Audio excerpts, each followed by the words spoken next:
दोस्तों स्टडी 91 के YouTube channel में आप सभी का बहुत बहुत स्वागत है। और दोस्तों आज हम लोग कवर करने जा रहे हैं बायोलॉजी की दूसरी सीरीज, जिसमें हम लोग प्रैक्टिस कर रहे हैं कि आपके एग्जाम में क्वेश्चन का पैटर्न कैसा होता है। देखिए क्या है ना कि पहले मैं आपको पढ़ा चुका हूं डिटेल में, पूरी की पूरी बायोलॉजी समाप्त हो चुकी है। एक बार मैंने कॉपी पे पूरा पढ़ाया था, बाद में जो है इस इंटरेक्टिव बोर्ड के माध्यम से भी आपकी क्लास दी जा रही है। ठीक इसी तरह से केमिस्ट्री और फिजिक्स की क्लास भी समाप्त हो चुकी है, तो उसका भी प्रैक्टिस सेट मैं आपको लगातार देते चल रहा हूं, साथ में आप कवर करते चलिए। इससे क्या होगा ना कि देखिए आप लोगों की कमी कहां पर हो जाती, कमी यहां पर हो जाती दोस्तों कि आप लोग विषय तो पूरा पढ़ लेते हो लेकिन प्रैक्टिस पर बराबर ध्यान नहीं देते हो। तो एक बार आप हमारे साथ प्रैक्टिस पर लग जाओ, ये आपके लिए हित में रहेगा। और एक बार आप लग जाओगे ना तो इस तरह के बहुत सारे प्रश्न जो परीक्षा में आते हैं उन पर आपका जो है कमांड आ जाएगा। ठीक है, जैसे मान लीजिए, अच्छा आपको लग भी सकता है कि सर क्वेश्चन बड़ा आसान है, तो मैंने आपसे पहले भी कहा था कि पहला वाला पार्ट थोड़ा सा आसान है, दूसरा वाला पार्ट थोड़ा उससे टफ होगा, तीसरा और ज्यादा, चौथा और ज्यादा टफ होगा और पांचवा और ज्यादा टफ होगा। तो कहने का मतलब यह है कि तुरंत अगर मैं सबसे हैवी और सबसे कठिन प्रश्नों को दे दूंगा तो ज्यादातर लोग क्या होंगे, परेशान हो जाएंगे। तो कल वाले पार्ट से आज का पार्ट थोड़ा सा अपडेटेड आपको मिलेगा। जैसे अगर आपको आता ही तो आप कॉपी लेके बैठो ना और बताओ हमको कि आपका कितना नंबर आ पा रहे हैं। या 50 क्वेश्चन अगर मैं आपको कराने जा रहा हूं कि आप 40 प्लस पा रहे हो या नहीं पा रहे हो, नहीं पा रहे हो तो गलती आपकी है। क्यों? क्योंकि जब पूरी बायोलॉजी आपको पढ़ा दी गई उसके बाद प्रैक्टिस सेट कराया जा रहा है। अगर अब भी नहीं कर पा रहे हो मतलब कहीं ना कहीं कमी है आप में। ठीक है, तो एक बार आप प्रैक्टिस करो, साथ ही साथ आपको और भी अच्छा लगेगा। दे रहा है कि किस हार्मोन की कमी से बौनापन होता है, बताइए जरा, अगर आप लोगों को पता है तो बताइए किस हार्मोन की कमी से बौनापन होता है। दूसरा क्वेश्चन दे रहा है कि शरीर को संतुलित बनाए रखने का कार्य करता है, कौन करता है? शरीर का कौन सा ऐसा अंग है, कौन सा ऐसा पार्ट है जो शरीर को संतुलित बनाता है? अगला क्वेश्चन दे रहा है स्टार्च के पाचन में सहायक है, ये तो काफी आसान है ना।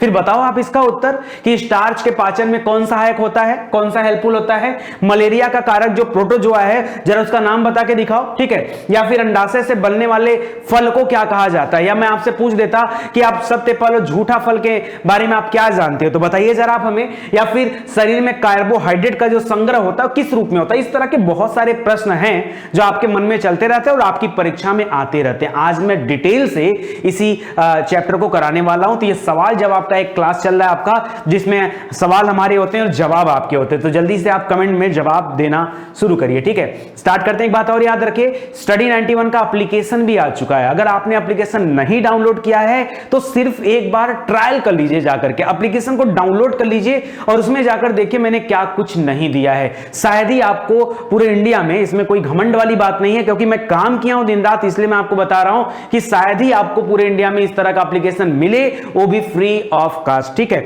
जहां पे आप पूरी तैयारी कर सकते। तो जाइए और एप्लीकेशन खोलिए और वहां से आप स्टडी करना स्टार्ट कर दीजिए। चलिए स्टार्ट करते हैं सीधे अपने टॉपिक को और फटाफट क्वेश्चन कवर करते हैं। पहला क्वेश्चन है कि किस हार्मोन की कमी से बौनापन होता है? ऑप्शन में नहीं देने वाला हूं, ठीक है, मैं 4 ऑप्शन आपको नहीं देने वाला हूं कि आप उसको हिंट पा जाओ और मुझे बता दो। तो याद रखिए दोस्तों, जोमैटो याद रखिए। ठीक है, जोमैटो, ठीक है, जोमैटो याद रखिए। वैसे सोमैटो इसका नाम है, सोमैटो, तो याद रखिए सोमैटो से मैंने याद किया जोमैटो, तो आप भी याद करिए जोमैटो। बौनापन के लिए जिम्मेदार जो है होता है हार्मोन, उस हार्मोन का नाम क्या है? सोमैटोट्रोपिन। कौन सा हार्मोन? सोमैटोट्रोपिन हार्मोन है। आप जोमैटो याद रख लो, आपको याद रहेगा, भूलेगा नहीं। ठीक है, और अगर परीक्षा में भी आएगा तो भी आप जो है याद कर ले जाओगे। ठीक है, तो जोमैटो, सोमैटो याद रखिए। ये क्या है? ये हार्मोन है जिसकी कमी से बौनापन नामक रोग होता है। ठीक है, अगला मेरा न्यूक्लिक अम्ल जो होता है वो 2 तरह का होता है। जरा इनका नाम बताइए, तो न्यूक्लिक अम्ल का नाम बताइए, कौन कौन सा न्यूक्लिक अम्ल होता है, जानना चाहिए आपको। ठीक है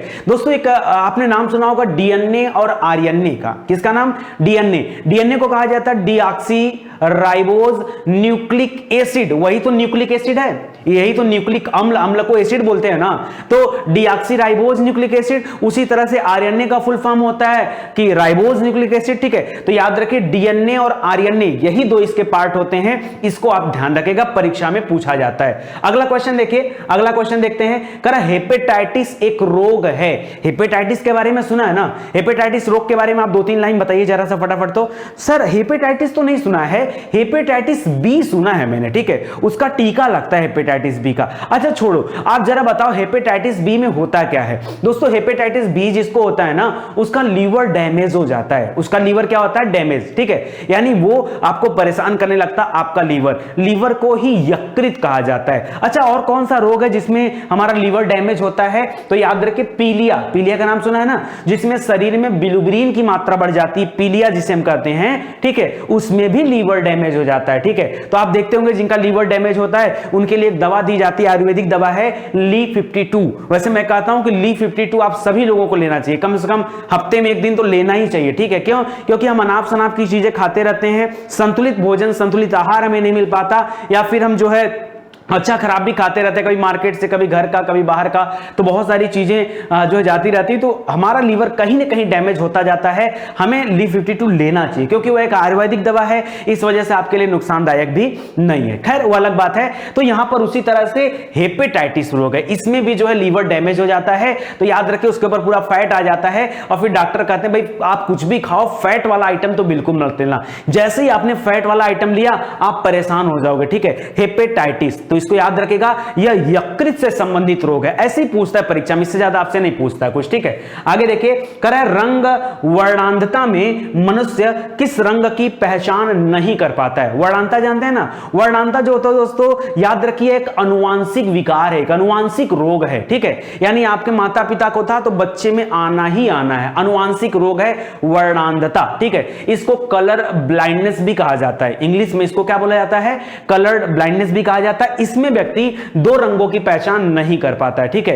कौन कौन सा, हरा और लाल, कौन सा, हरा और लाल। अच्छा मूल रंग आपको पता है कितने होते हैं, प्राकृतिक रंग या मूल रंग कितने होते हैं, तो याद रखिए मूल रंग 3 ही होते हैं, जिनको बोलते हैं RGB। क्या बोलते हैं, RGB। और एक अच्छी बात है बता दूं, बी माने ब्लैक मत करेगा, आर माने रेड हो जाता है, ध्यान दीजिएगा, ये मूल रंग है। जी माने ग्रीन हो जाता है, इन्हीं रंगों से बाकी सब रंग बनते हैं। और बी माने ब्लू हो जाता है, ठीक है। तो इसको आप याद रखेगा। अच्छा एक चीज और याद रखिए, जो हम लोग ब्लैक एंड व्हाइट बोलते हैं ना, ब्लैक एंड व्हाइट को रंग नहीं माना जाता, पता है कि नहीं आपको, शायद नहीं पता होगा, लेकिन याद रखिए ब्लैक एंड व्हाइट यानी सफेद और काले को रंग नहीं माना जाता, सफेद और काले को रंग नहीं माना जाता। इसके अलावा जो होते हैं उनको रंग कहा जाता है। और एक चीज और याद रखिए, अगर सभी रंगों का मिश्रण हो जाए तो सफेद रंग बनता है, ठीक है। आपने प्रकाश में देखा होगा सभी रंगों को मिश्रित करने पर सफेद रंग की प्राप्ति होती है। खैर वो अलग बात है। तो ये RGB जो होता है इसको भी याद रखेगा, ये RGB मूल रंग होते हैं या प्राकृतिक रंग इनको कहा जाता है, ठीक है। इन्हीं से सभी रंगों की उत्पत्ति होती है। वैसे रंगों की संख्या तो अब बहुत सारे हो गई है,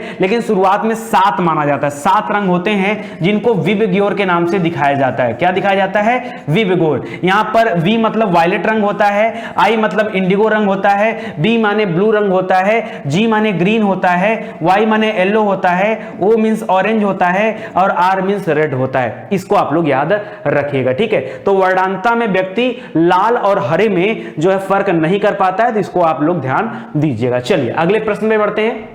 अगला प्रश्न है रंग वर्णांधता। ये जो वर्णांधता रोग है दोस्तों, जिसमें व्यक्ति लाल और हरे रंग की पहचान नहीं कर पाता, इसको और किस नाम से जानते हैं, तो इसको कहा जाता है दोस्तों कलर ब्लाइंडनेस। अच्छा कलर ब्लाइंडनेस के अलावा भी एक इसका नाम है डाल्टनिक रोग। कौन सा नाम है, डाल्टनिक। याद रखेंगे क्या, याद रखना पड़ेगा, याद रखना पड़ेगा, क्योंकि परीक्षा में कहीं से कुछ भी पूछा जा सकता है, ठीक है। और आप प्लीज इस सीरीज को कंटिन्यू रखिएगा और देखते रहिएगा। देखिए अगर इस सीरीज पे आप लोग रिस्पॉन्स देंगे ना, तो मैं कसम से आपको हर विषय की सीरीज इस तरह से लाके दूंगा और मजा आ जाएगा। और कोशिश मैं ऐसा करूंगा ना कि एक दिन में ऐसी कम से कम 5-5, 6-6 सीरीज दूंगा अलग अलग विषय की। सोचो अगर रोज आपको इस तरह की सीरीज मिलने लगे, फिर क्या बात क्या बात क्या बात, मजा ही आ जाने वाला है, ठीक है। तो इसको आप लोग याद रखेगा। आगे बढ़ते हैं। कह रहे किस रोग में रक्त का थक्का नहीं बनता। भाई थक्का माने क्या होता है, देखो क्या, अगर मैं आपके हाथ को यहां से कट कर दूं या मेरा हाथ मान लीजिए यहां से कट हो जाए, तो ब्लड तो बाहर आएगा, कुछ टाइम तक ब्लड बाहर आता है, उसके बाद यहां पर एक पपड़ी जम जाता है जिससे ब्लड बाहर आना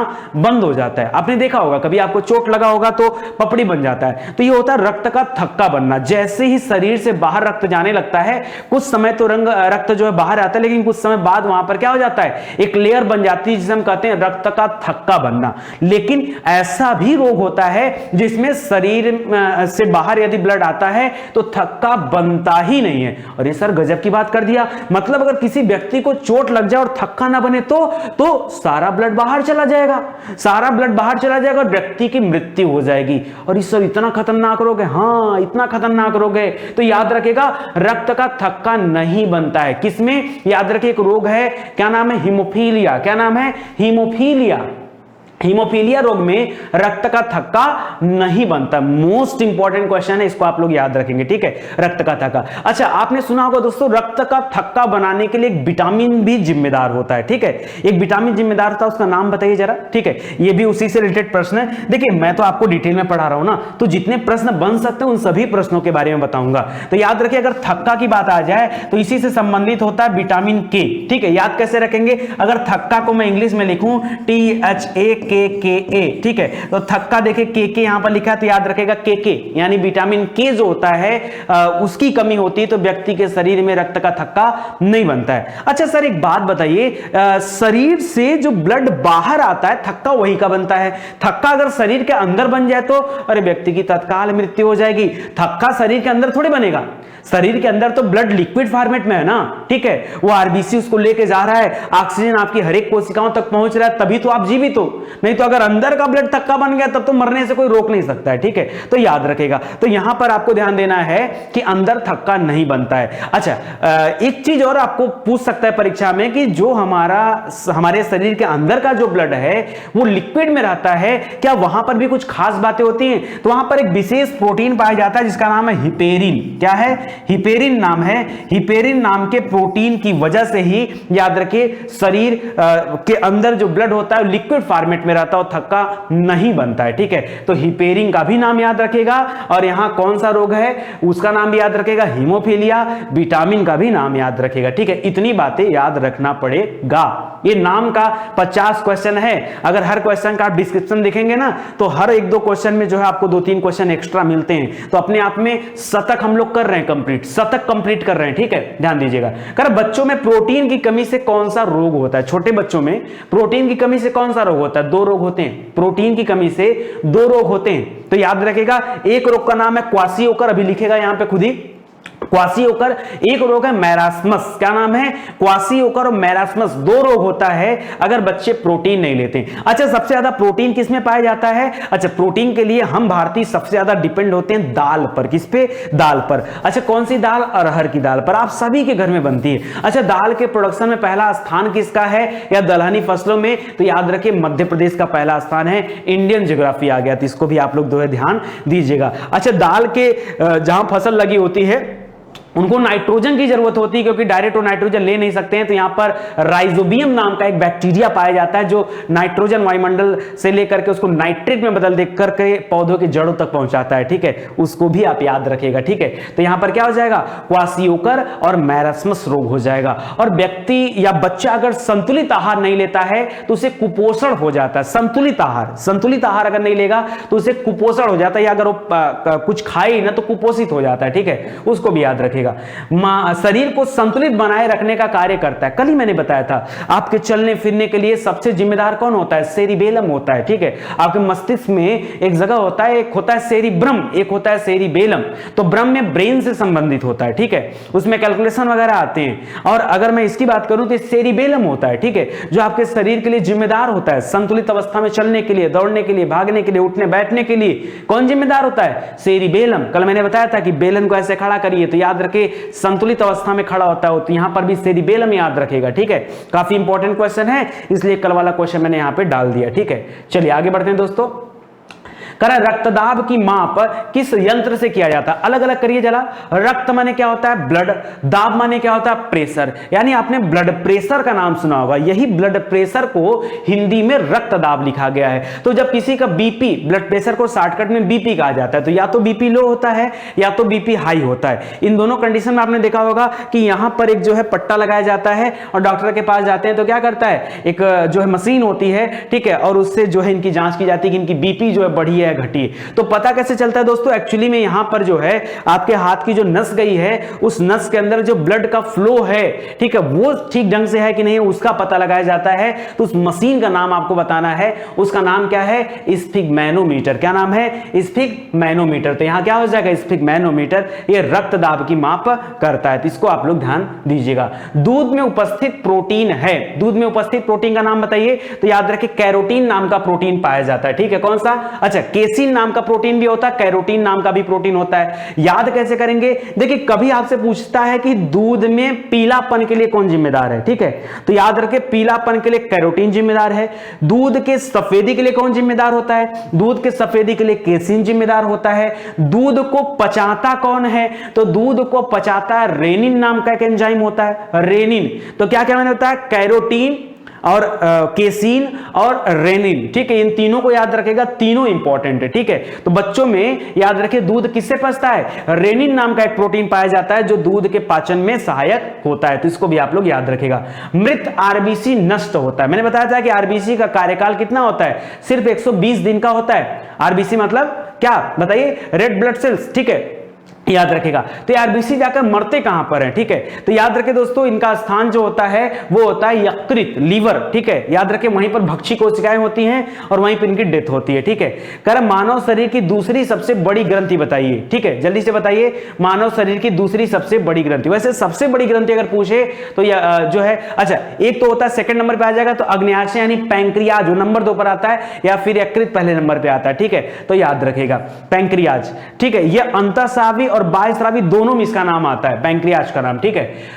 आगे बढ़ते हैं दोस्तों और अगले क्वेश्चन की तरफ देखते हैं। इंसुलिन की खोज किस वैज्ञानिक द्वारा 1921 में की गई, बताइए जरा। तो इंसुलिन, अच्छा इंसुलिन का काम क्या होता है, देखिए दोस्तों याद रखेगा, अभी अभी हमने पढ़ा कि दूसरी सबसे बड़ी अंतःस्रावी ग्रंथि कौन सी होती है, तो याद रखिए अग्न्याशय। अग्न्याशय को ही पैंक्रियाज कहा जाता है, अग्न्याशय को ही पैंक्रियाज कहा जाता है। और इसी, मुझे लिखने की जरूरत नहीं है, मैं लिखने पे इसलिए फोकस नहीं करता हूं, लिखूंगा तो टाइम वेस्ट होगा और क्लास झूठ-मूठ की लंबी हो जाएगी। तो मैं चाहता हूं छोटी क्लास बने, ठीक है, ताकि आपको पढ़ने में भी अच्छा लगे और मुझे बताने में भी, ठीक है। तो याद रखें दोस्तों यहां पर इंसुलिन का जो श्रावण होता है कहां से होता है मैं बता रहा हूं, पैंक्रियाज जो होता है, पैंक्रियाज में एक लैंगर-हैंस की द्वीपिकाएं पाई जाती है। क्या होती हैं, लैंगर-हैंस की द्वीपिकाएं। उस द्वीपिकाओं के पास बीटा कोशिकाएं होती हैं, उस बीटा कोशिका से इस इंसुलिन का स्रावण होता है, इंसुलिन वहां से निकलता है। ये इंसुलिन हमारे शरीर में कार्बोहाइड्रेट का पाचन करता है। अगर इंसुलिन स्रावित होना बंद हो जाए तो कार्बोहाइड्रेट पचना बंद हो जाएगा और इसकी वजह से फिर कौन सा रोग होता है, मधुमेह रोग होता है, डायबिटीज रोग होता है, शुगर रोग होता है। एक ही नाम है तीनों, तो इसको याद रखेगा। 1921 में इसकी खोज किया गया था और इसको किसने लाया था, वेटिंग ने, ठीक है, वेटिंग और वेट ने लाया था, वेस्टिंग और वेस्ट ने लाया था, खोज किया था किसका, इंसुलिन का खोज किया था वेस्टिंग और वेस्ट ने, ठीक है। तो इसको याद रखेगा। विटामिन B12 में पाया जाता है, अच्छा विटामिन बी ही एक ऐसा है दोस्तों जिसमें बी कॉम्प्लेक्स होता है, विटामिन B1 है, विटामिन B2 है, B3 है, B4 है, B5 है, B6 है, B12 है, B7 भी होता है, ठीक है। तो वो पूरा का पूरा एक परिवार होता है, इसलिए बी को कहा जाता है बी कॉम्प्लेक्स। क्या कहते हैं, विटामिन बी कॉम्प्लेक्स। उसमें से जो विटामिन B12 है ना, वो B12 कोबाल्ट पाया जाता है। उसमें क्या होता है, विटामिन B12 में क्या पाया जाता है, कोबाल्ट पाया जाता है। इसके पहले दोस्तों वाली क्लास में हम लोगों ने बताया था कोबाल्ट 60 किससे संबंधित था, मैंने बताया था ब्लड कैंसर से रिलेटेड होता है क्या, कोबाल्ट 60, ठीक है, उसके उपचार में कोबाल्ट 60 का इस्तेमाल किया जाता है। तो इसको याद रखेगा, यहां पर आ जाएगा। प्रकाश संश्लेषण की क्रिया सबसे तेज किस रंग के प्रकाश में होती है। देखिए अगर आप मेरे साथ इसको प्रैक्टिस कर रहे हैं ना, तो या तो आप पूरा वीडियोस देखिए आराम से, या तो आप कॉपी कलम लेके बैठिए और खाली ना उत्तर लिखना शुरू करिए, ठीक है। पहले क्या होता था कि मैं आपकी आदत बनाता था ऑप्शन दे करके, ठीक है, अब मैं ऑप्शन नहीं देता हूं, आपको डायरेक्ट बताना है। आप सीधे बताओ कि वो कौन सा प्रकाश है जिसमें पौधों के द्वारा की जाने वाली प्रकाश संश्लेषण की क्रिया तेज हो जाती है, ठीक है, कौन सा प्रकाश है, आप लिखो। सफेद प्रकाश है, काला प्रकाश है, हरा प्रकाश है, लाल प्रकाश है, ऑरेंज है, ब्लू है, कौन सा है बताओ, आप बताओ। आप बता ले जाओगे एक बार में, इसका मतलब आपको आता है, ठीक है। और मैं जानबूझकर इस तरह से काम करना शुरू किया हूं क्योंकि मैं ऑप्शन देता तो ज्यादातर लोग सही कर लेते हैं। ऐसे बता पूछूंगा तो लोगों को लिखना पड़ेगा, आप कॉपी पे लिखो, आप गलत सही लिखो, ताकि आपको ही पता चले कि एक्चुअली में नितिन सर 50 क्वेश्चन करा रहे हैं तो मेरा क्वेश्चन कितना सही हुआ। मुझे आज जवाब चाहिए आप सभी का। आप में से जितने लोग हैं अगर वो थोड़ा भी मेरी बात मानते हैं, अपना गुरु मुझे मानते हैं, बड़ा भाई मानते हैं, मेरे द्वारा बताए गए रास्ते पर चलने को तैयार हैं, तो आज के आज इस वीडियो को देखने के बाद आप कमेंट में बताएंगे, ठीक है, निसंकोच बताइए, कोई बेइज्जती वाली बात नहीं है यार, कोई बेइज्जती वाली बात नहीं है, ठीक है। आप बताओ, आप बताओगे आप आगे बढ़ोगे, ठीक है। कम से कम नहीं बताने वालों से तो अच्छा रहोगे। तो आप कमेंट करके बताओ कि 50 में आपके कितने नंबर हुए हैं सही, आप बताओ मुझे, ठीक है। तो याद रखेगा, लाल प्रकाश जो होता है दोस्तों, उसमें प्रकाश संश्लेषण की क्रिया सबसे तेज मानी जाती है, लाल प्रकाश में, ठीक है। तो इसको आप लोग याद रखेगा। सबसे कम कहां मानी जाती है? बैगनी प्रकाश में, ठीक है। बैगनी के प्रकाश जो होता है उसमें सबसे कम मानी जाती है, ठीक है। करा रक्त को थक्का बनाने में जिम्मेदार है, ठीक है। तो अगर विटामिन पूछा तो विटामिन के जिम्मेदार होता है, और अगर ऐसे पूछा नॉर्मली तो याद रखिए एक होता है फाइब्रोनोजन। क्या होता है? फाइब्रोनोजन, वो जिम्मेदार होता है। वो भी देखते हैं आपके यहां पर क्या दिया हुआ है, तो विटामिन के दिया हुआ है, तो उसको भी आप याद रखेगा, ठीक है। विटामिन के आपका सही हो जाएगा यहां पर। तो एग्जाम में देखा करिए कि पहले पूछ क्या रहा वहां पर, ठीक है। करा पत्तियों का हरा रंग किसके कारण होता है? कल वाले क्वेश्चन को थोड़ा सा हम लोग याद कर लें। जो पौधे की पत्तियां होती हैं उसमें हरा रंग किसके कारण होता है? अब दो तीन चीज होता है। एक तो सिंपल आपको दे देता है कि हरे रंग का कारण, देखिए कितने क्वेश्चन मैं यहां से पैदा करता हूं। हरे रंग का कारण क्या होता है? क्लोरोफिल होता है। क्या होता है? पत्तियों में क्लोरोफिल पाया जाता है, ठीक है, इसीलिए पत्तियों का रंग हरा होता है, ठीक है। अब इसके आगे भी अगर आपको जाना है तो याद रखिए पत्तियों का हरा रंग मैग्नीशियम के कारण होता है। क्यों? क्योंकि जहां पर क्लोरोफिल होता है ना, वहां पर मैग्नीशियम भी होता है, मैग्नीशियम का दिखता होती है, इस वजह से पत्तियां हरी होती हैं। एक दूसरा क्वेश्चन बनता है पत्तियों का रंग पीला कब हो जाता है? पीला कल ही पढ़ाया था मैंने, ठीक है। पीला, तो पीला के लिए मैंने बताया था पोटेशियम, किसकी वजह से? पोटेशियम की वजह से याद रखेगा इसका रंग पीला हो जाता है, तो इसको भी आप याद रखेगा, ठीक है। तो देखिए कि परीक्षा में पूछ क्या रहा है, इत्मीनान से करिए, इत्मीनान से पढ़िए, ठीक है। गाजर, मूली, चुकंदर, ठीक है, सलजम, शकरकंद, ये सब क्या है?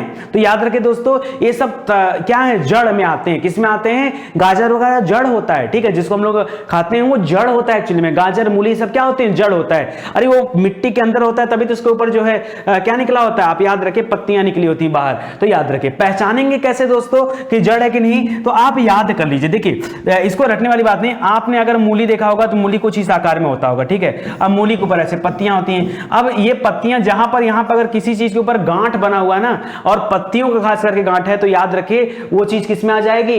अगर ऐसा है तो वो याद रख सकते हैं कि वो जड़ में आ जाएगी, ठीक है, क्योंकि ज्यादातर ऐसा ही होता है। गाजर, मूली, चुकंदर, ये सब इसी का एग्जाम्पल है। आप जाकर देखो, पूरा का पूरा मूली लो, पूरा का पूरा गाजर लो, गाजर में एक्चुअली ऊपर की पत्तियां तोड़ दी जाती, तब गाजर आपको देखने को मिलता है, ठीक है। तो इसको ध्यान रखिएगा, ये सब जड़ होते हैं। कह रहा है अदरक, जानते हैं ना अदरक? आदि हो गया, हल्दी हो गया, आलू हो गया, प्याज हो गया, लहसुन हो गया, ये क्या होते हैं दोस्तों? ये भूमिगत तना होते हैं। ये भी मिट्टी के अंदर ही होते हैं, लेकिन ये तना होते हैं, ये जड़ नहीं होते हैं। क्या होते हैं? तना होते हैं, और इसका हम लोग सेवन करते हैं। तो हम लोग जड़ भी खाते हैं, हम लोग तना भी खाते हैं, और हम लोग पत्तियां भी खाते हैं, हम लोग फल भी खाते हैं, हम लोग पुष्प भी खाते हैं, खाने योग्य सब है, सब खाते हैं, ठीक है। तो याद रखिए ये भूमिगत तना होता है, ठीक है, इसको भी याद रखिएगा।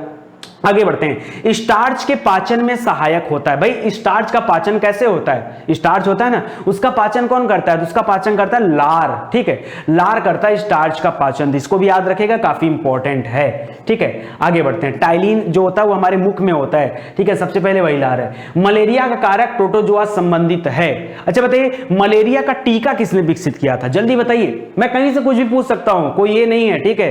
बायोलॉजी करा रहा हूं इसका मतलब ये नहीं कि सिर्फ बायोलॉजी पे ही रहेंगे, ठीक है। आप बताइए, ये आपके लिए इंपॉर्टेंट है। मलेरिया का टीका किसने विकसित किया था? बताइए। मलावी देश ने विकसित किया। किसने किया? मलावी। और टाइफाइड का किसने विकसित किया था? बताइए जल्दी से।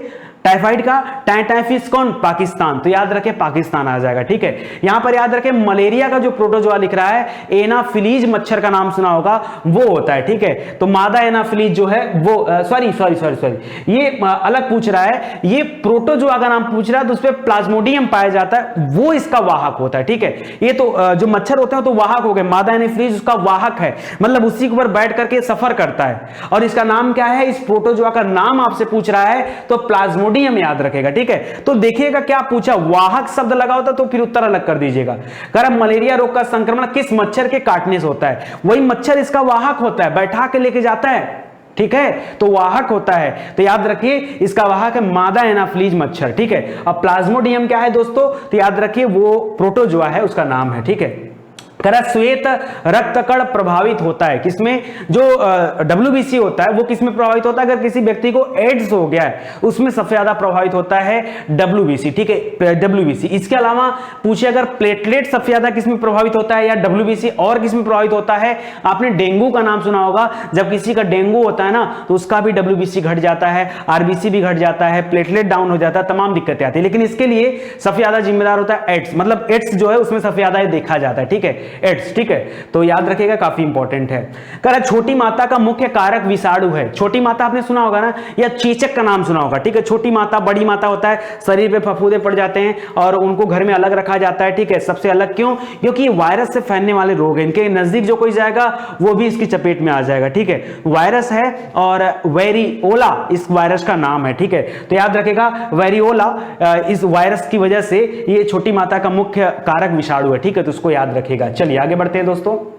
कह अंडाशय से बनने वाले फल को क्या कहते हैं। भाई जितनी चीजें अंडाशय से बनती हैं वो सही हैं, जैसे व्यक्ति का जन्म भी अंडाशय से होता है, ठीक है, तो याद रखिए इसमें भी नर और मादा का अंडा जाकर मिलता है, निषेचन की प्रक्रिया होती है, तब जाकर के गर्भावस्था होता है, ठीक है। उसी तरह से जो पौधे होते हैं उसमें भी ऐसा होता है, तो जो अंडाशय से विकसित होते हैं वो सत्य फल कहलाते हैं, और जो अंडाशय से विकसित नहीं होते हैं उनको असत्य फल या झूठा फल कहा जाता है। झूठा फल के लिए सबसे बड़ा उदाहरण है सेब। सेब जो होता है वो झूठा फल कहलाता है, क्यों, क्योंकि वो अंडाशय से नहीं बनता है, वो अंडाशय से नहीं बनता है, तो इसको भी आप लोग ध्यान रखेंगे। इकोलॉजी शब्द का प्रयोग सबसे पहले किसने किया था। इकोलॉजी, इकोलॉजी पढ़ा ना, इन्वायरमेंट और इकोलॉजी, उसमें इकोलॉजी शब्द का प्रयोग किया रीटर ने। किसने किया है, रीटर ने, तो यहां याद रखेगा रीटर आपका सही उत्तर हो जाएगा। मानव शरीर के ताप को नियंत्रित करता है, कल पढ़ाया था आपको, भाई टेम्परेचर कौन नियंत्रित करता है, हाइपोथैलेमस। क्या नाम था, हाइपोथैलेमस। अपने टेम्पर को थैली में रख के घूमो, ठीक है, तो हाइपोथैलेमस याद रखेगा, हाइपोथैलेमस ये टेम्परेचर को कंट्रोल करता है, तो बड़ा इंपॉर्टेंट क्वेश्चन है दोस्तों, ठीक है। आगे देखिए, करा कि यक्ष किरणों द्वारा रोग का पता लगाने तथा उसके उपचार करने के अध्ययन को क्या कहा जाता है। एक्स किरणें जानते हैं कि नहीं, नहीं जानते एक्स किरणें। अरे आपके घर के आसपास में कहीं जो होता है एक्सरे वगैरह होता होगा, जहां पर कभी हड्डी वगैरह टूट जाती है तो आप जाते हो एक्सरे कराने, ठीक है, तो एक्सरे क्या करता है, हमारे शरीर के अंदर के जो अगर कभी हड्डी टूट गया है अंदर की कोई जांच करनी तो उसके लिए काम आता है, तो उसके अध्ययन को रेडियोलॉजी कहा जाता है, और जो इस काम को करते हैं उसको रेडियोलॉजिस्ट कहा जाता है। भाई डॉक्टर के नाम के आगे देखिए लिखा रहता है रेडियोलॉजिस्ट, आप जाके देखिए, जैसे पैथोलॉजी अलग होता है, पैथोलॉजी से पैथोलॉजिस्ट बना है। पैथोलॉजी में लेबोरेटरी होती है जहां पर इसे ब्लड वगैरह के सैंपल के आधार पर जांच किए जाते हैं। इसमें क्या होता है कि हड्डियों के टूटने वगैरह का जो पता लगाया जाता है, तो एक्स किरणों द्वारा इसका पता लगाया जा सकता है, ठीक है, तो रेडियोलॉजिस्ट होते हैं, ठीक है, क्योंकि एक्स किरण भी क्या एक तरह की रेडियो किरण होती है, इसलिए रेडियोलॉजिस्ट इसको आप याद रखिएगा, ठीक है, रेडियोलॉजी से संबंधित अध्ययन होता है। आगे देखिए, शरीर में कार्बोहाइड्रेट्स का संग्रह किसके रूप में होता है। जो शरीर में कार्बोहाइड्रेट ले रहे हैं इसका संग्रह, अगर आपने जरूरत से ज्यादा कार्बोहाइड्रेट ले लिया तो उसका संग्रह किस रूप में होता है, ग्लाइकोजन के रूप में, ठीक है, ग्लाइकोजन के रूप में। फिर जब कभी शरीर को ऊर्जा चाहिए होती है, आप भोजन नहीं लेते तो यही ग्लाइकोजन ग्लूकोज के रूप में हमें ऊर्जा प्रदान करता है, तो याद रखें ग्लाइकोजन आपका सही उत्तर हो जाएगा। कारण मानव मस्तिष्क में स्मरण शक्ति होती है। भाई ऐसे स्मरण शक्ति की बात करें तो सेरिब्रम भी हो सकता है, लेकिन अब यहां पे देखते हैं कि अच्छा यहां पे दिया कॉर्टेक्स, तो कॉर्टेक्स उसका बाहरी हिस्सा होता है, कॉर्टेक्स भी याद रखिए और सेरिब्रम भी याद रखिए, दोनों मानव मस्तिष्क का स्मरण शक्ति से संबंधित होता है। करा पर्णहरित या क्लोरोफिल में उपस्थित धातु है, अभी पढ़ाया हूं पीछे आपको, भाई पत्तियों का हरा रंग किस वजह से, क्लोरोफिल की वजह से, वही पर्णहरित, क्लोरोफिल यानी पर्णहरित, मैग्नीशियम पाया जाता है तो मैग्नीशियम इसकी मुख्य धातु हो जाएगी, ठीक है। आगे बढ़ते हैं, भविष्य के लिए विटामिन ए भंडारित करता है। भाई आगे के लिए विटामिन ए हमारे शरीर में स्टोर होता है, उसको कौन स्टोर करता है, तो जो हमारा लीवर है, जो हमारा यकृत है, वो विटामिन ए को स्टोर करता है, उसको भी आप याद रखेंगे, ठीक है, विटामिन ए। तो याद रखें विटामिन ए की कमी से कौन सा रोग होता है, रतौंधी नामक रोग होता है, कौन सा, रतौंधी, याद रखेगा। जबकि वर्णांता जिसमें व्यक्ति लाल और हरे में फर्क नहीं कर पाता वह एक अनुवांशिक रोग है। परीक्षा में वर्णांधता कैसा रोग है ये बहुत ज्यादा पूछा जाता है, आप याद रखेगा, ठीक है। चलिए आगे बढ़ते हैं दोस्तों, अगले क्वेश्चन पाइए, गाय के दूध का रंग पीला किसके कारण होता है, पीछे बताया, सफेद होने के कारण केसिन होता है और पीला होने के कारण कैरोटीन होता है। क्या होता है, पीला होने के कारण कैरोटीन होता है, ठीक है, और सफेद का कारण केसीन होता है, तो दोनों याद रखिए। और पचाने वाला एंजाइम कौन सा होता है, तो रेनिन होता है, ठीक है, उसको याद रखते हैं। यहां क्या हो जाएगा, कैरोटीन आपका सही उत्तर हो जाएगा। आगे देखिए, मछलियों की यकृत तेल में कौन से विटामिन की प्रचुरता होती है। भाई आपने ऐसे नाम नहीं सुना होगा, आपने सुना होगा फिश लिवर ऑयल का, ठीक है, फिश लिवर ऑयल यानी मछलियों के यकृत का तेल होता है जिसमें विटामिन ए की प्रचुर मात्रा होती है, सबसे ज्यादा मात्रा पाई जाती है इसमें, ठीक है। इसके अलावा विटामिन ए चावल में भी होता है, ठीक है, याद रखें। गोल्डन राइस जो होता है उसमें भी विटामिन ए की मात्रा होती है, ठीक है। और अगर चावल को बहुत ज्यादा धुल देते हैं तो उसमें विटामिन बी जो होता है समाप्त हो जाता है, ठीक है, विटामिन बी, उसको भी आप याद रखें, ठीक है। बेरी बेरी नामक रोग होता है बी की कमी से। सी को स्कॉर्बिक एसिड भी कहा जाता है, ठीक है। डी को कैल्सीफेरॉल कहा जाता है, ये सब याद रखें। विटामिन ई जो होता है वो बांझपन वगैरह दूर करने में सहायक है, विटामिन ई लीजिए, बांझपन वगैरह से मुक्ति मिल जाएगी, ठीक है। विटामिन के थक्का के लिए जिम्मेदार है, सब याद रखिए और इंपॉर्टेंट है। वैसे बी को थाइमिन भी कहा जाता है, ठीक है। करा आगे देखिए, अस्थियों के अध्ययन को क्या कहा जाता है दोस्तों, तो अस्थियों के अध्ययन को ऑस्टियोलॉजी क्या कहा जाता है, क्या कहा जाता है, ऑस्टियोलॉजी, ठीक है। अस्थियों के अध्ययन को ऑस्टियोलॉजी कहा जाता है। शरीर में जो अस्थियां हैं, शरीर में 206 अस्थियां पाई जाती हैं, हड्डियां पाई जाती हैं, इसीलिए शरीर में सबसे ज्यादा कौन सा तत्व होता है, तो कैल्शियम होता है, उसको भी याद रखें। कैल्शियम, हड्डी कैसे बनी होती है, कैल्शियम और मैग्नीशियम का, तो कैल्शियम आप याद रखेगा, ठीक है। घोंसला बनाने वाला एकमात्र सर्प कौन सा, एक्चुअली में खुद से नहीं बनाता है, कब्जा कर लेता है जाकर के, ठीक है, कब्जा कर लेता है। तो याद रखेगा, घोंसला बनाता भी थोड़ा, तो याद रखिए एकमात्र सर्प कौन सा है, किंग कोबरा, किंग कोबरा याद रखिएगा, एकमात्र सर्प है जो घोंसला बनाता है, ठीक है। तो याद रखिएगा घोंसले में रहता है। गोल कृमि से होने वाला रोग है, बड़ा खतरनाक रोग है, गोल कृमि से होने वाला रोग है हाथी पांव। कौन सा है, हाथी पांव, आपने नाम सुना होगा या फिर आपने नाम सुना होगा, क्या नाम है यार, हाथी पांव में पैर देखा होगा आपने, खूब मोटे मोटे हो जाते हैं, जैसे हाथी का पैर होता है ना, वैसे व्यक्ति का पैर खूब मोटा सा हो जाता है, ठीक है, उसको हम लोग हाथी पांव बोलते हैं, फील पांव बोलते हैं। एक बहुत अच्छा नाम फाइलेरिया, फाइलेरिया कहा जाता है। तो फाइलेरिया याद रखिए, गोल कृमि से होने वाले रोग कौन से हैं, फाइलेरिया, तो इसको भी आप याद रखिएगा, ठीक है। आगे बढ़ते हैं दोस्तों। 1911 में विटामिन की खोज किसने किया, बताइए जरा, विटामिन की खोज किसने किया था, फंक ने, किसने किया था, फंक ने विटामिन की खोज किया था, बहुत इंपॉर्टेंट है, ठीक है, इसको भी आप लोग याद रखिएगा, ठीक है। चलिए आगे पीछे हमने पढ़ा था इंसुलिन की खोज, जरा उसको भी याद कर लीजिए, क्या नाम था, इंसुलिन, इंसुलिन की ना, तो याद रखिएगा इंसुलिन की खोज पीछे हमने पढ़ा, तो उसको किसने किया था, वेस्ट ने किया था, वेस्ट का नाम ज्यादा आता है, वेरेस्टन वेस्ट, ठीक है, तो याद रखिएगा इंसुलिन की खोज था। आगे देखिए, वसा में घुलनशील विटामिन है, कसम से 1000 से ज्यादा बार प्रश्न परीक्षा में आ चुका है, ठीक है। वसा में घुलनशील विटामिन, देखिए दो पूछता है, या तो वसा पूछता है, या तो वसा पूछता है, या तो जल पूछता है, ठीक है, या तो वसा या तो जल।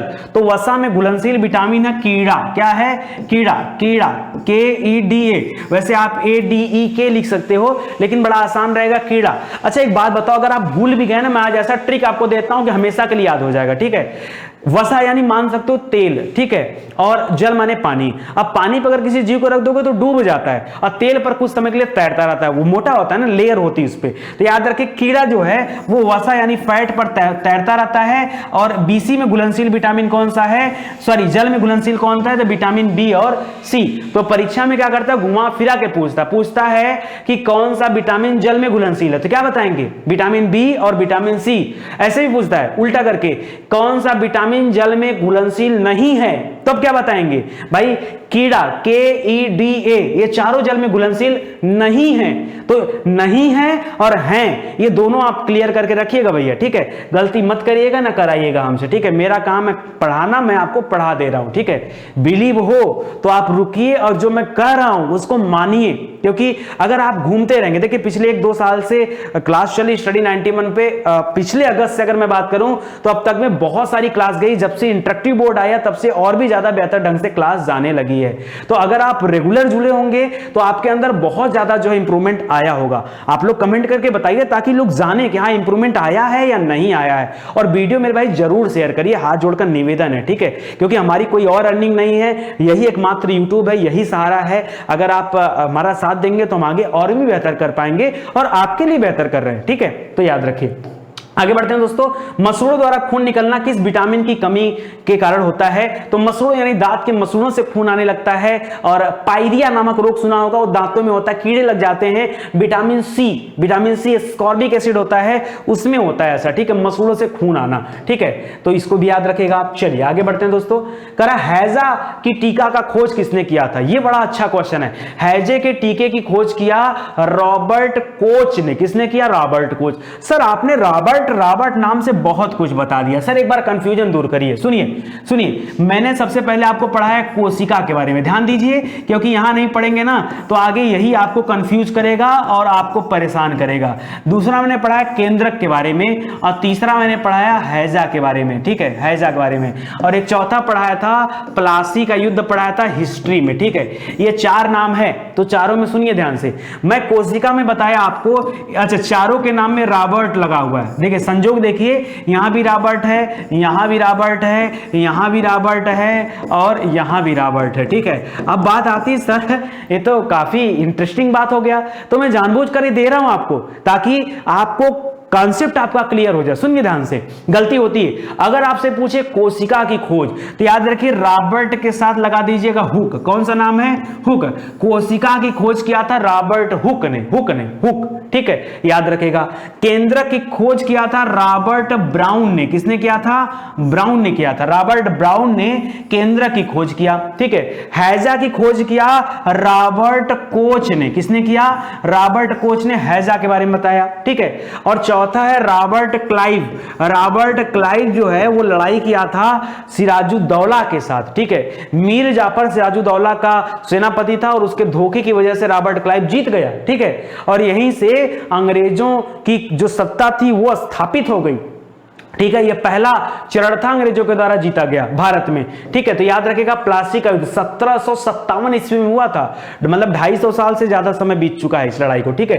तो ये 4 नाम याद रखिएगा, कंफ्यूज मत होइएगा। अब इतना बताने के बाद भी अगर कंफ्यूज हो जाएंगे तो भैया अब क्या किया जा सकता है, ठीक है। मानव जगत का या जंतु जगत का सबसे बड़ा संघ है, आपने नाम सुना होगा। अच्छा सभी संघों के बारे में आपको पढ़ाया हूं, आप जाके बायोलॉजी में जो कॉपी वाली वीडियो बनाया था उसको जाकर देखिए, और बायोलॉजी के नोट्स भी अवेलेबल है, केमिस्ट्री के भी आने वाले हैं और फिजिक्स का तो पहले से अवेलेबल है, ठीक है। तो याद रखेगा आर्थ्रोपोडा संघ जो है दोस्तों वो सबसे बड़ा संघ है, याद रखेगा। आर्थ्रोपोडा फाइलम तो ऐसे लिखा है, आर्थ्रोपोडा याद रखे, वो जंतु जगत का सबसे बड़ा संघ माना जाता है, ठीक है। तो याद रखेगा सबसे कम और सबसे ज्यादा प्रकाश संश्लेषण अभी पढ़ाया हूं, सबसे कम होता है बैगनी में, सबसे ज्यादा होता है लाल में, और वही दे रहा बैगनी और लाल, तो याद रखेगा, ठीक है। आगे बढ़ते हैं, कह रहा अल्जाइमर रोग में मानव शरीर को प्रभावित करता है।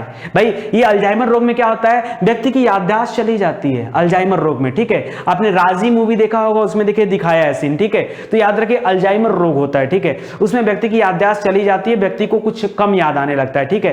तो ध्यान रखिएगा अल्जाइमर मस्तिष्क से संबंधित एक रोग है, ठीक है। चलिए आगे बढ़ते हैं दोस्तों, कह रहा फ्लोरीन तत्व का संबंध किसकी विकृत के साथ होता है? फ्लोरीन, ठीक है, फ्लोरीन। तो बताइए इसकी शरीर में अगर रोग की बात करें किससे? ये दांतों की विकृत, दांतों में जो टेढ़ा पेढ़ापन होता है ना, कभी ऐसे ऐसे अजीब से दांत कुछ लोगों में हो जाते हैं ना, तो याद रखिए बाद में सही कराते हैं, तो वो फ्लोरीन तत्व के संबंध में होता है, उसकी विकृति की वजह से दांतों में जो डिजाइन होती है उसमें विकृति आ जाती है, बिगड़ जाता है, ठीक है। तो याद रखिएगा रक्त का थक्का बनाने के लिए अनिवार्य प्रोटीन है, वही पीछे वाला आ गया। एक तो विटामिन के हम पढ़े थे, एक फाइब्रोनोजेन मैंने बताया था, उसको भी आप याद रखिए। मैंने कहा ना कि परीक्षा में आप देखो कि आपसे पूछ क्या रहा है, आपसे पूछ क्या रहा है, ठीक है। और विश्वास करो इस तरह की सीरीज आप 2 4 10 अटेंड करो ना, आपको फिर आप किताब उठाओगे ना, आप किताब में कुछ भी पढ़ोगे मतलब अपने आप उत्तर दोगे। मैं इसीलिए आपकी आदत इस पर बना रहा हूं, आपकी आदत। मैं चाहता तो यहां उत्तर दे देता ना, मैं नहीं दिया, मैंने दिया जानबूझकर। आप बताओ कि कोशिका के अध्ययन को कहा जाता है, चलो बताओ कोशिका की खोज किसने किया? रॉबर्ट हुक ने। जब जब पढ़ाऊंगा तब तब बताऊंगा कि कोशिका का खोज किसने किया, ठीक है। अच्छा कोशिका का अध्ययन किसमें क्या आता है? साइटोलॉजी, क्या बोलते हैं? साइटोलॉजी। एक साइटो था सर, एक और आपने पढ़ा था फाइकोलॉजी, याद आ रहा है मुझे, हां पढ़ाया था फाइकोलॉजी। फाइकोलॉजी में शैवालों का अध्ययन किया जाता है, फाइकोलॉजी में शैवालों का अध्ययन किया जाता है, तो उसको भी आप ध्यान रखिएगा। वनस्पति विज्ञान का जनक कहा जाता है, बताइए जल्दी से। पहले बताइए जंतु विज्ञान का जनक किसे कहा जाता है? जंतु विज्ञान का जल्दी बताइए, जंतु विज्ञान का जनक कहा जाता है अरस्तु को। हाँ, और वनस्पति विज्ञान का जनक किसे कहा जाता है? थियोफ्रेस्टस को। किसको कहा जाता है? थियोफ्रेस्टस को वनस्पति विज्ञान का जनक कहा जाता है, तो उसको भी याद रखिएगा। ठीक है, चलिए आगे बढ़ते हैं। आज कुछ ज्यादा ही क्वेश्चन हो गया ना, रहने दो यार, क्या दिक्कत है। कच्चे फलों को कृत्रिम रूप से पकाने के लिए प्रयुक्त होता है, किसका इस्तेमाल किया जाता है? भाई कार्बाइड का भी इस्तेमाल किया जाता है, और गैस अगर आ जाए ना तो एसिटिलीन गैस का नाम याद रखना, एसिटिलीन गैस। ठीक है, उसका भी प्रयोग किया जाता है कच्चे फलों को पकाने के लिए, तो इसको याद रखेगा, एसिटिलीन गैस सही उत्तर हो जाएगा। जल में घुलनशील विटामिन है, आ गया ना, जल में घुलनशील विटामिन है, क्या बताएंगे? विटामिन बी और सी। अगर पूछता जल में घुलनशील नहीं है तो क्या बताते? कीड़ा, KEDA, कीड़ा, कीड़ा। ठीक है, वो जल में घुलनशील नहीं, वो वसा में घुलनशील है। ठीक है, चलिए आगे बढ़ते हैं। कर मानव जाति का अध्ययन किया जाता है। ठीक है, मानव जाति, अच्छा वृद्धों का अध्ययन किया जाता है जेरेंटोलॉजी, उसको भी याद रखेगा, जेरेंटो। उसी तरह मानव जाति का अध्ययन किया जाता है एंथ्रोलॉजी में, किसमें? एंथ्रोलॉजी में किया जाता है मानव जाति का अध्ययन। जीव विज्ञान शब्द का सर्वप्रथम प्रयोग 1802 में किसने किया था? दोस्तों इसको किया था लैमार्क ने। किसने किया था? लैमार्क ने। ठीक है, उसको भी याद रखेगा। जैव विकासवाद का सिद्धांत भी इन्होंने दिया था, वैसे पूरा दो लोग मिलकर किए हैं, लैमार्क और ट्रेविरेंस। ठीक है, ऐसे कुछ नाम है, ट्रेविरेनस। ठीक है, तो याद रखेगा ये भी। आगे बढ़ते हैं दोस्तों, आगे क्या, इसी के साथ ये सीरीज समाप्त होती है। उम्मीद करता हूं मजा भी आया होगा और अच्छा भी लगा होगा। बस निवेदन हाथ जोड़कर है कि वीडियो को शेयर करिए, आगे बढ़ाइए। अगर आप आगे बढ़ाते रहेंगे तो इस तरह के हजारों वीडियो मैं देने को तैयार हूं, और इतना मेहनत कर लिया जाएगा कि सामने जो भी एग्जाम आता है ना, उसको आप यूं चुटकी में पार कर जाओ। यही सबसे अच्छा मौका है आपके लिए। आप कोई भी एग्जाम जो है पार कर सकते हैं, किसी भी एग्जाम को टारगेट करके आप सफल हो सकते हैं अगर आप इस तरीके से पढ़ाई करें तो। मुझे नहीं लगता है कि अगर ऐसे पढ़ लिया जाए तो कोई भी एग्जाम रुकने वाला है। अभी तो मैं थोड़ा आसान क्वेश्चन लेके चल रहा हूं, जब थोड़ा सा टफ क्वेश्चन पे आपको प्रैक्टिस कराना शुरू करूंगा ना, तो आपको और भी ज्यादा मजा आएगा। ठीक है, आज के लिए बस इतना ही, मिलते हैं अगले लेक्चर में, तब तक के लिए जय हिंद, जय Bharat. Thank you so much.